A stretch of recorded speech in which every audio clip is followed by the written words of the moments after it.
If you are natural, right, you haven't used drugs yourself and you're a YouTube viewer and you are really insecure, you can get validation about your own physique because, well, anything better than you is cheating on drugs. There's tons of people using drugs that look like they don't use drugs. And the other side is true.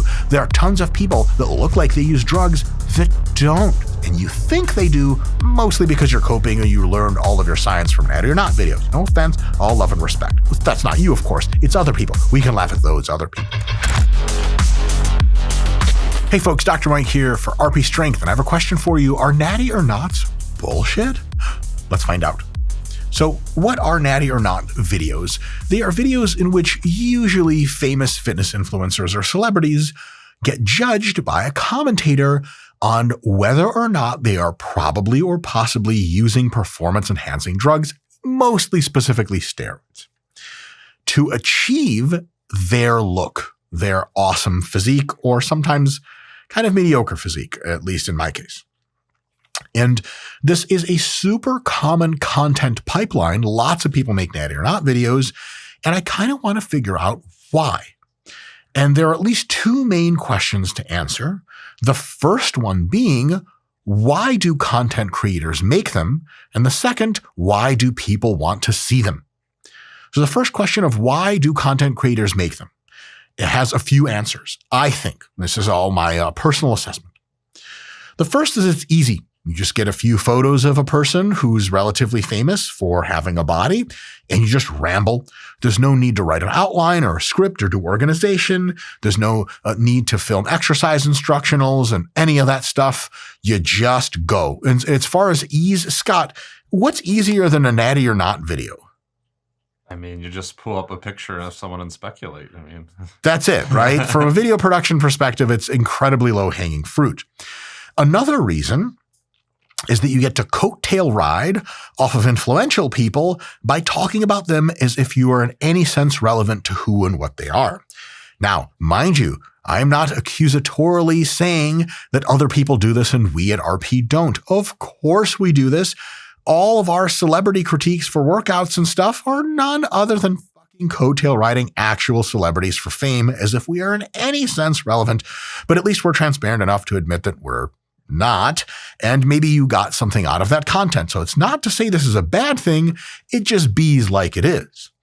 If you're interested in dating a really hot girl, it's usually because she's really hot and not because she has some kind of deeper value. Admitting that is the first path to maybe dating hot girls. I don't know how that all works. Another reason, almost anything goes. So there's no need to be educated or learn anything about how the body works, how steroids work, where that person started, where they're going. You can just say stuff, which is really cool because you can just make videos with very little friction. Notice, if there's a big upside and there's very little friction, it's kind of a code for, of course, a lot of these videos are going to be made. Another one. These sound a little derogatory. I guess in some sense they are, but it's just the reality. There's no need to provide any evidence because you're just guessing. Some videos do way better at this than others. Some content creators will focus on particular skin qualities, changes between pics of various time lengths, natural transformation photos of this person earlier, rumors about their cycles, coaches they've been working with that are known for pushing a lot of drugs, and so on and so forth. That's some kind of evidence, and that's good. Other folks just go and put up a picture of some person being sort of jacked and sort of lean and go, here's why they're on drugs, and they just go. In another sense, people make these videos because it's kind of a no-lose scenario. Check this out. If you do a physique, you critique a physique, and you conclude that it is not natty, that this person probably took steroids. Remember, you can conclude that with no information at all. If you conclude they're not natty, a lot of folks will say, told you so, and they'll cheer. Get them. Tell the world that these people aren't natty. And in some sense, they think you might be doing a public service. We'll get to later actual benefits of not natty. In some limited sense, you are. Now, if you conclude that they are in fact natty, you benefit again. How? Those very same folks and still others will rabble in the comments, boosting the algorithmic reach of your video. They'll tell you how deluded you are, how nobody's really natty. They'll post react vids, and they'll get you even more attention. There are entire channels on YouTube that thrive exclusively off of gossipy attention. So when they say really correct things, people cheer. When they say really wrong things, people engage. Either way, they win. So, man, Scott, am I convincing us to start a whole Natty or Not channel here? That should be. It's too goddamn good to be true. In the end, however, there is only one core fundamental reason, the big gating variable here about why content creators make Natty or Not vids.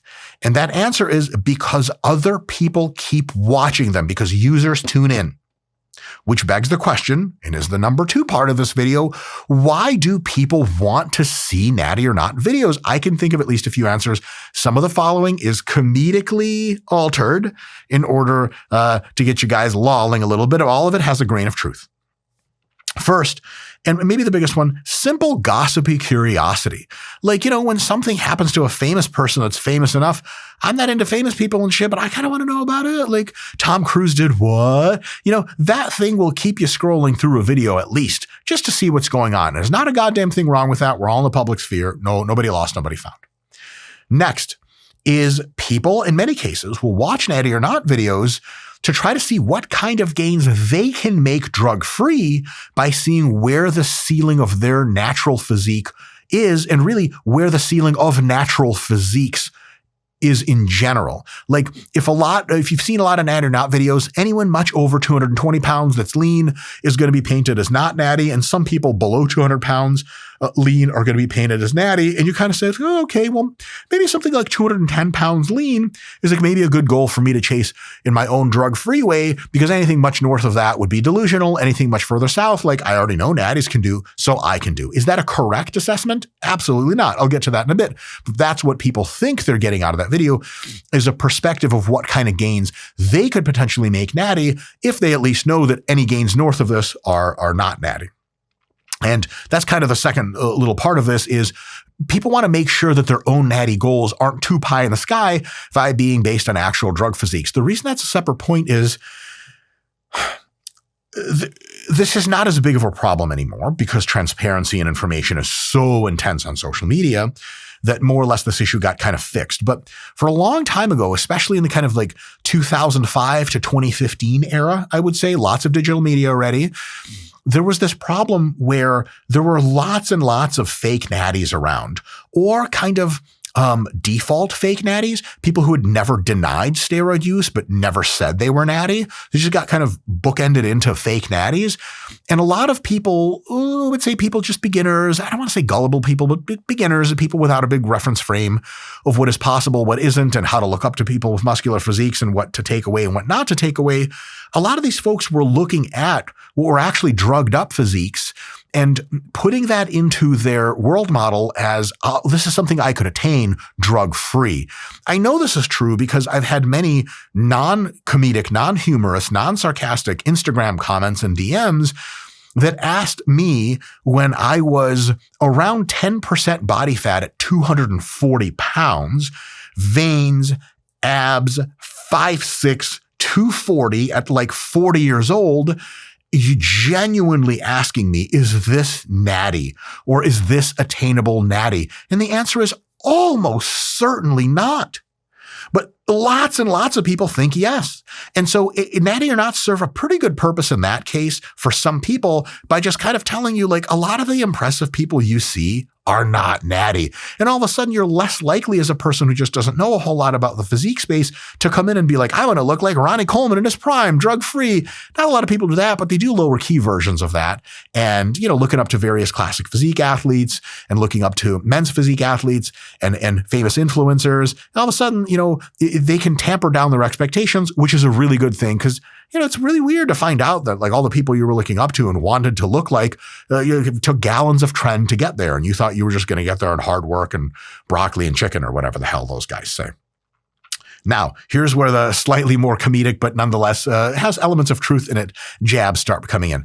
If you are natural, right, you haven't used drugs yourself and you're a YouTube viewer and you are really insecure, you can get validation about your own physique because, well, anything better than you is cheating on drugs. If all of the physiques you see in Natty or Not videos basically get called not natty and they're all impressive than yours, you can just be super, super content. You're doing a good job. You're okay. Anyone bigger than you is absolutely taking drugs. Now, if you are on drugs and still insecure, you can do a little bit of a wiggle tactic that's very similar.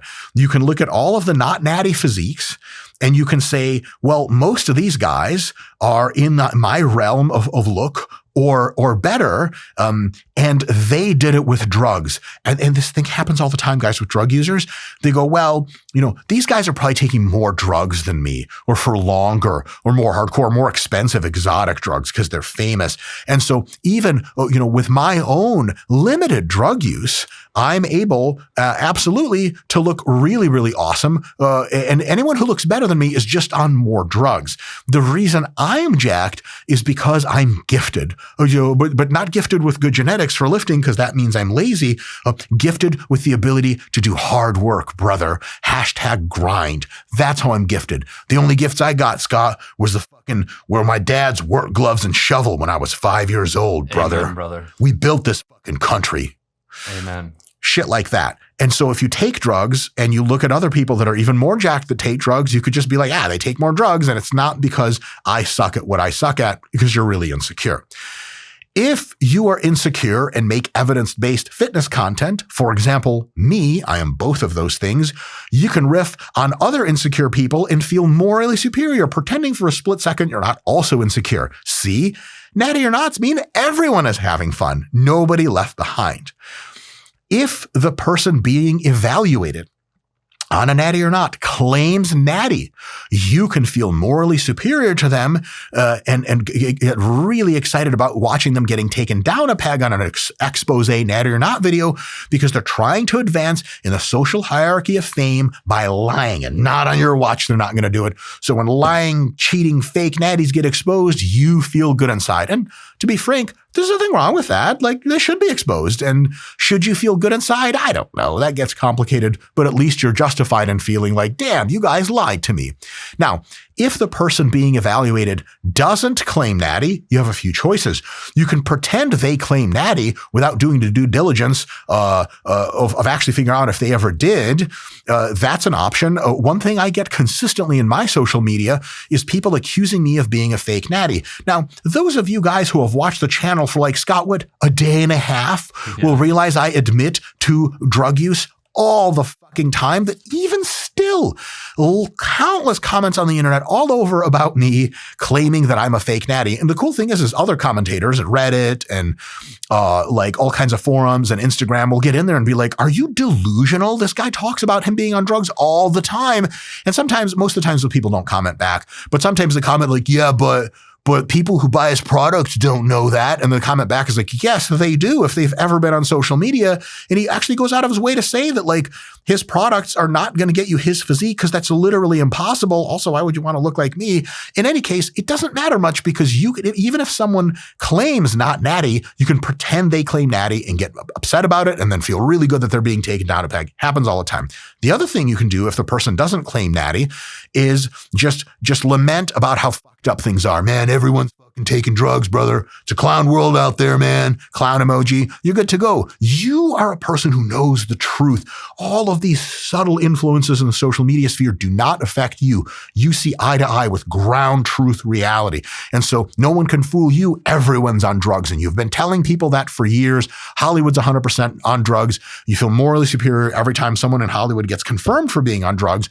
Speculated about being on drugs, is known to not be on drugs, but you still know they're on drugs. You feel great about yourself.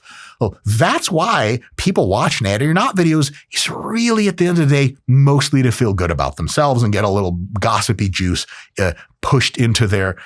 squirted into their mouths. Ooh, that went weird. All right. Now, these videos are not without value. They do provide value. Natty or Not videos provide value. Let me tell you how, in at least a few ways.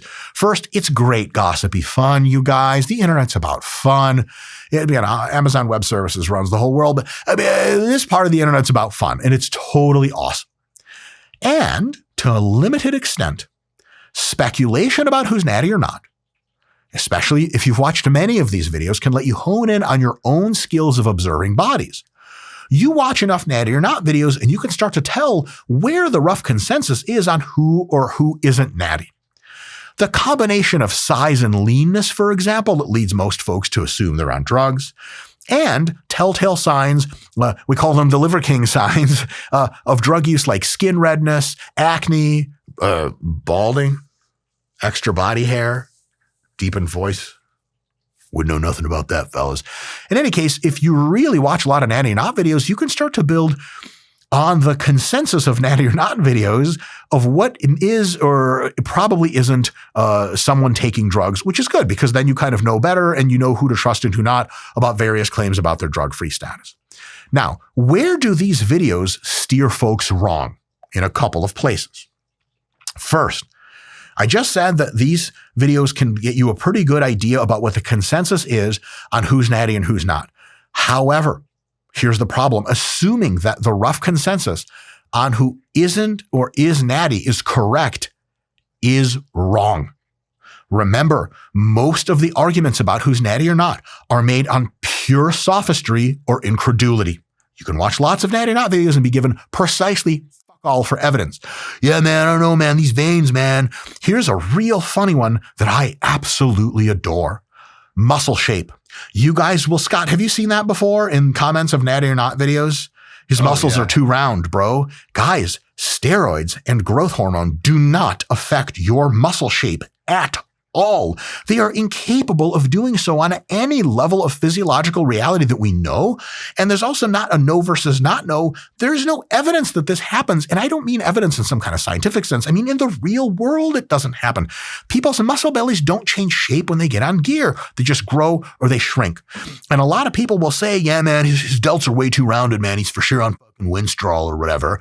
I used to think that was a thing. When guys had little teeny veins because they were just really lean, I would call them Winstrol veins. There's no such thing as a Winstrol vein. There was such a thing as old school clown Mike, I'm still a clown just in different ways, is just total nonsense. So the idea that you're learning a lot about what is and isn't natty from videos is like half true. Half of it, like, look, and it's not fucking rocket science. If someone's 250 pounds of striated glutes, yeah, they're not natty. It's not rocket science.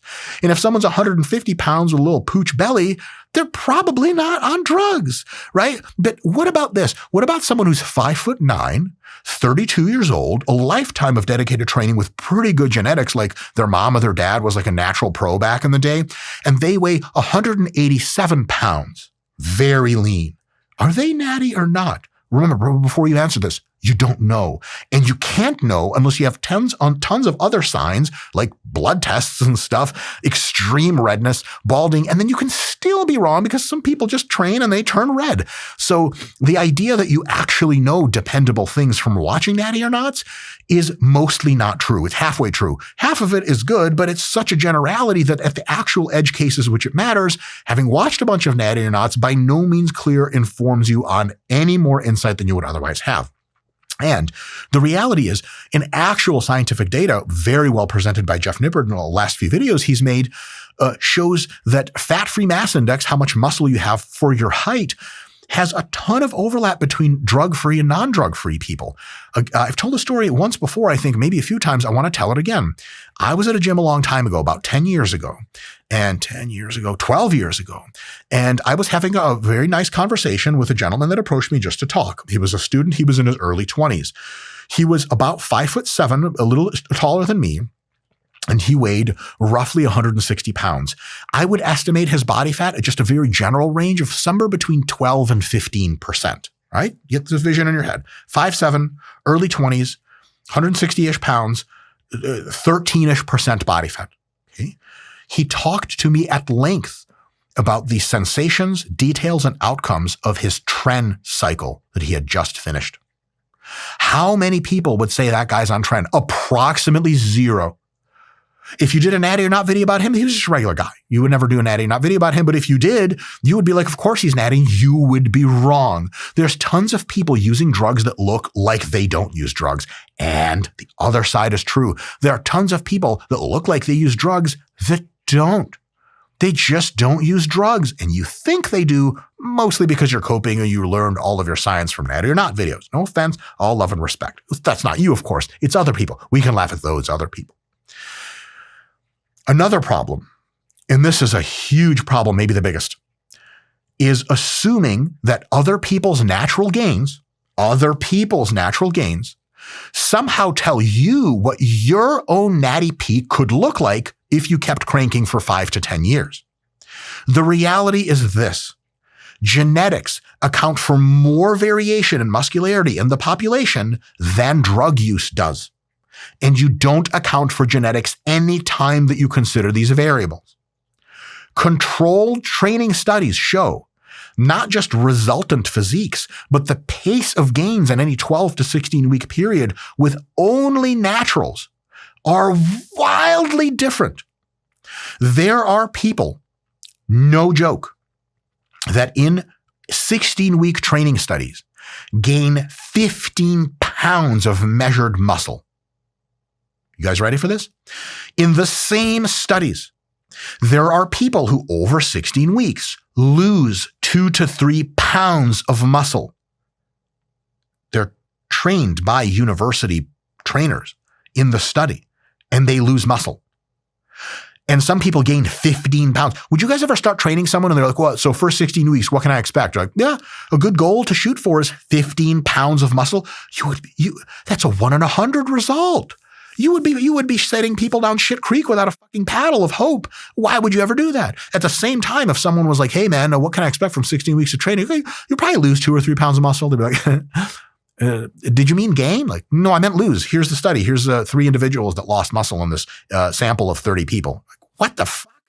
So we already know simple responses to training in short time frames lead to radical differences between people. And so if you look at someone who's 175 pounds at 5'8", and let's say they really deep dive on them and they were like, okay, this guy's really drug free. He's a natural pro and world championship level guy. The probability that you can look like him, given an average genetics, is almost zero. If you have exceptional genetics, first of all, you probably don't consume this kind of content because you're busy just getting swole and fucking drowning in pussy all the time, because we all know round adults do that. Big arms and big muscular manly backs. What am I saying?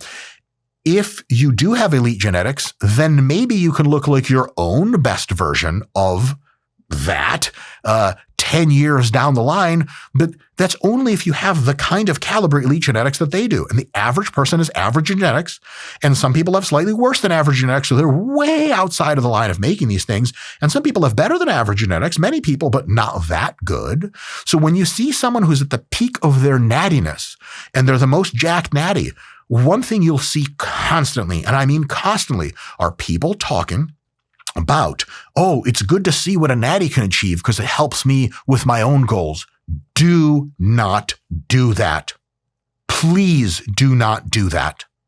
The vast majority of people that make it into the NFL are drug-free when they enter the NFL. Most college guys don't use steroids. I don't know. I've been around a ton of collegiate football players. I was a strength and conditioning coach for a while. I know these guys in person. It's all on the fucking lowdown. I was on steroids when I was around them, and most of them just don't use steroids, straight up. Maybe some of them do, most of them don't. Can you imagine yourself as a freshman football player realistically planning your trajectory as an average football player to be like, yeah, I feel like, like lots of guys make it to the pro leagues drug-free. I can do that. I'm going to be a pro football player. I mean, look, guys, I'm not here to pop hope bubbles, but like, if you have talent and you're ready to take a big risk, you can put that idea in your head. But as a realistic idea, most of us will never grow pro at American football when we're freshmen in high school. Most people just don't do that. The exceptional genetics have to be there. And so when you're looking at natty or nots and you're like, well, I want to look at these natty or nots because I want like a realistic appraisal of what natties can do. No, that's not what you're getting. You're getting a realistic appraisal of what the very fucking best natties can do. Maybe realistic, ideally realistic. So when you're looking at that equation, it's just not telling you anything remotely pertinent to you in any sense of the word. If you want to find out what you can look like drug-free, you have 2 choices. One is you go to Menno Henselman's Natty Max calculator. You're going to enter in a bunch of metrics about your physique, and it's going to tell you roughly what you can expect to add muscularity-wise towards your Natty peak. Way better than looking at Natty or Not videos. Because remember, those are almost exclusively on genetically elite people. Or you can do the even more precise thing of just training for 5 to 10 years consistently with good diet.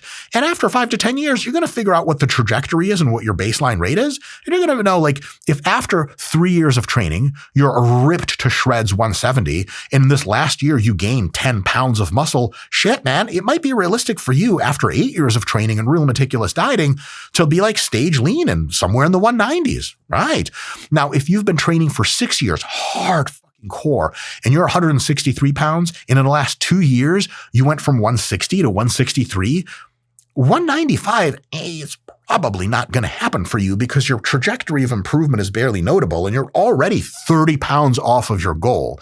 That's unrealistic. So the real good way to see which way you're headed is to crank at it for a few years, see how much muscle you gain, and see how fast the rate of gain is going. Then you can project a kind of a drop-off asymptotic curvilinear curve and say, oh, it's going to slow down. But where is it going to slow down? If I'm gaining like crazy after 3 years, I already weigh 170 lean, yeah, like after another 5 years, 190 might be a thing, sure. But if it's the 160 to 163 between year 6 and 8 of your training very intensely, very good nutrition, doing all the right things, the reality is not going to agree with you that you're going to be in the 190s super lean without drugs. So at the end of the day, you're not learning a ton from Natty or Not videos. And let me sum it up in the following way.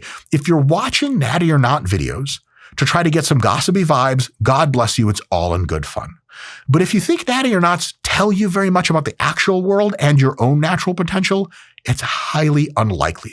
So the way you should be watching Natty or Not videos, in my opinion, and how I watch them sometimes, is like you watch pro wrestling. It's entertaining, sometimes even educational by accident.